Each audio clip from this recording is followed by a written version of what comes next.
बड़ी जल्दी उठ गया भोला। हाँ माँ, वो काम पे जाना है ना, फिर वहाँ से आने में देरी हो जाती है तो ठेले की सफाई करने का टाइम नहीं मिल पाता है।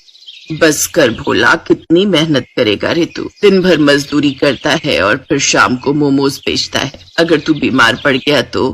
अरे कुछ नहीं होगा मुझे, मैं ढेर सारे पैसे कमाऊंगा ताकि सबसे पहले आपका अच्छे से इलाज करा सकूं और फिर आपको हवाई जहाज में ले जाऊंगा काशी घुमाने। हाँ। अरे हवाई जहाज तो रहने ही दे, कहीं ऐसा ना हो कि हवाई जहाज में उड़ते हुए मेरे प्राण पखेरु ही उड़ जाए। अरे शुभ शुभ बोलो माँ, आपको मुझ पर भरोसा नहीं है क्या? तेरे सिवा इस दुनिया में मेरा है ही कौन? तुझ पर भरोसा नहीं करूंगी तो किस पर करूं? तेरे बाबा तो पहले ही चले गए। भगवान करे कि वो मुझे भी उठा ले ताकि तुझ पर जिम्मेदारियों का बोझ कुछ कम हो। माँ ऐसी बातें मत किया करो। ये कहानी है भोला की, जो एक छोटे से गांव में अपनी माँ सरिता के साथ रहता था। भोला अपनी माँ से बहुत प्यार करता था और उनका बहुत ख्याल रखता।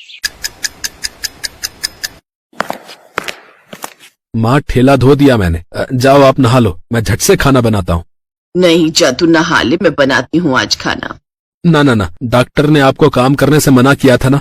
भोला को अपनी माँ की बहुत फिक्र थी। वो पैसे भी कमाता और घर के काम भी करता। दिन भर वो बेचारा ट्रकों में भारी भरकम बोरे चढ़ाता था और फिर शाम को आकर मोमोज बनाता और उन्हें बेचने निकल जाता। माँ मैं जा रहा हूँ, आज रविवार है तो बहुत भीड़ रहती है बाजार में, और पता है रविवार को कमाई भी अच्छी होती है। ठीक है, मगर जल्दी आ जाना। भोले भंडारी से प्रार्थना करो कि सारे मोमोज जल्दी बिक जाएं, तो जल्दी आ जाऊंगा। भोला ने अपना ठेला उठाया और बाजार की तरफ चल दिया। फिर बाजार पहुंचकर भोला ने अपना ठेला जमाया, तभी उसके ठेले पर एक आदमी आया। भाई मोमोज तैयार है क्या? हाँ जी सर, बिल्कुल तैयार है, गर्मा गर्म मोमोज। ठीक है, एक प्लेट लगा दो, और सुनो चटनी एकदम तीखी रखना। जी बिल्कुल, एक बार खाकर तो देखिए। जैसे उस आदमी ने पहला मोमो चटनी के साथ लगाकर खाया। अरे यार, तुम्हें कहा था कि चटनी फुल तीखी रखना। चटनी तो मैंने तीखी रखी है। अरे ऐसे तुम तीखी कहते हो? अरे ऐसे तो मेरा 5 साल का बच्चा ऐसे ही पी जाए। अगर तीखी चटनी नहीं है तो बंद कर दो अपना ये ठेला। वो आदमी बचे हुए मोमोज वहीं कूड़ेदान में फेंक कर चला गया। इस बात से बेचारा भोला बहुत दुखी हुआ। थोड़ी देर बाद एक औरत उसके पास आई। भैया, एक प्लेट मोमोज लगा दो, और भैया चटनी फुल तीखी रखना, ठीक है? जी मैडम।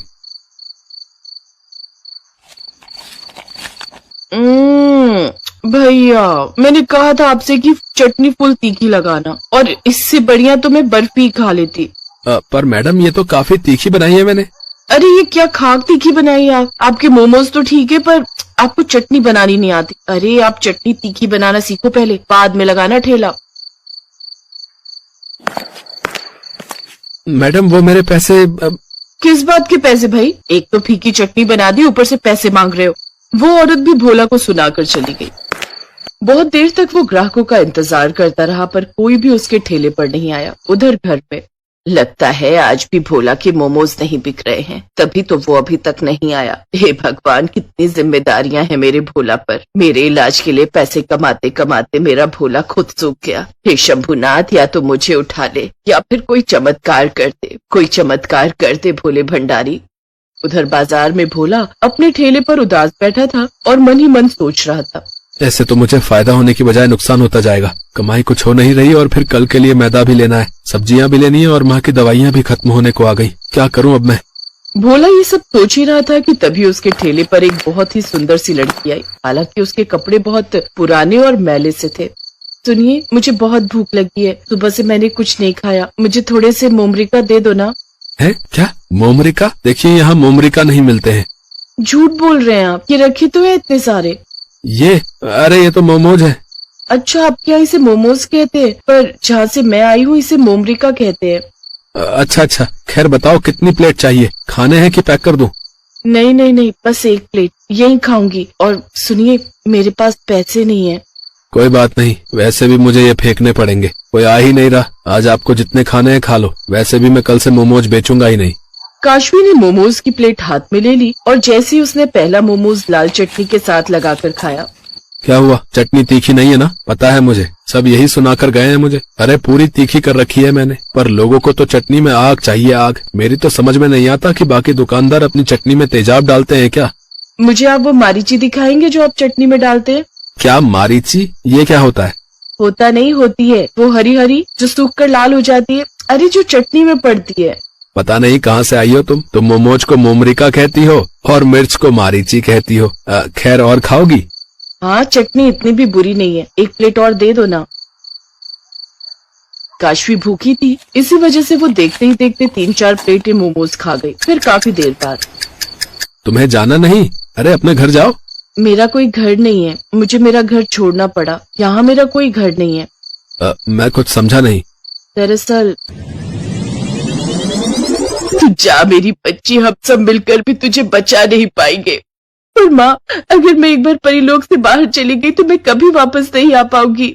मैं जानती हूँ मेरी बच्ची, पर अगर तू नहीं गई तो वो शैतान तुझे जबरदस्ती अपने साथ ले जाएगा और तुझ पर जुल्म करेगा। तू एक काम कर, तू धरती पर चली जा, वहां तुझे कोई ना कोई अच्छा इंसान जरूर मिल जाएगा। जा मेरी बच्ची, चली जा यहाँ से। क्या तुम एक परी हो? हाँ, धीरे बोलो, पर अब मेरे पास मेरी जादुई शक्तियाँ नहीं है, इसलिए मैं तुम्हारी कोई इच्छा पूरी नहीं कर सकती। मेरी कोई इच्छा नहीं है, मैं एक परी से मिला, यही बड़ी बात है मेरे लिए। अगर मैं तुम्हारी कोई भी मदद कर सकता हूँ तो मुझे बताओ। तुम वाकई बहुत अच्छे इंसान हो। इच्छा मांगने की बजाय तुम मेरी मदद करना चाहते हो। अगर ऐसा ही है तो मुझे कुछ दिनों के लिए आसरा दे दो, मैं फिर कहीं न कहीं अपना ठिकाना ढूंढकर चली जाऊंगी। ठीक है, तुम मेरे घर चल सकती हो, और चिंता मत करो, मेरे साथ मेरी माँ भी रहती है। काशवी भोला के साथ उसके घर चली गई और फिर भोला ने अपनी माँ को सारी बात बता दी। तूने ठीक ही किया भोला, जवान लड़की अकेले कहाँ जाएगी। काशवी भोला और उसकी माँ सरिता का स्वभाव देखकर बहुत खुश थे। फिर उसी रात वो चुपचाप उठी और उसने अपने जादू से भोला के आंगन में मिर्च का एक पेड़ लगा दिया और देखते ही देखते उसमें चमकदार और सुर्ख लाल मिर्च निकल आई। फिर वो सरिता के पास गई और उसके माथे पर प्यार से हाथ फिराकर वहां से चली गई। फिर सुबह के वक्त, अरे ये क्या, मैं तो बिल्कुल ठीक हो गई। अब ना तो कोई कमजोरी है और ना ही कोई दर्द। सच में माँ? हाँ भोला, पर ये कैसा जादू है? और वो देख, ये मिर्च का पेड़ यहाँ कैसे आया? हो ना हो ये जरूर मारीची का पेड़ है माँ, ये सब काशवी ने किया है। हाँ बेटा, उसी की कृपा है। जा भोला और उसे कहीं से भी ढूंढ कर ला। इतना सुनते ही भोला घर से बाजार की तरफ भागा। थोड़ी देर बाद उसे काशवी एक पेड़ के नीचे बैठी दिखाई दी। ये सारा जादू तुमने किया है ना? पर तुमने तो कहा था कि तुम जादू नहीं कर सकती। मैंने तुम्हारी परीक्षा ली थी और तुम उस परीक्षा में पास हो गए। अच्छा, एक और एहसान करोगी मुझ पर? नहीं, मेरा जादू खत्म हो गया। मुझे तुम्हारा जादू नहीं बल्कि तुम्हारा साथ चाहिए, हमेशा हमेशा के लिए। बोलो, शादी करोगी इस मोमो वाले से? भोला की बात सुनकर काशवी शर्मा गई। कुछ दिनों बाद दोनों ने शादी कर ली। अब काशवी अपनी जादुई मिर्च से मोमोज की लाल चटनी बनाती और भोला मोमोज। और फिर एक दिन,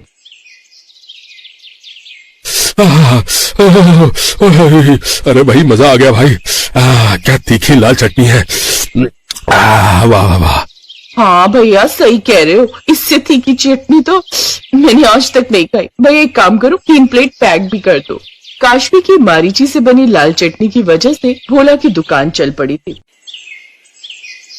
और भोला के रूप में काशवी को भी एक अच्छा जीवन साथी मिल गया था।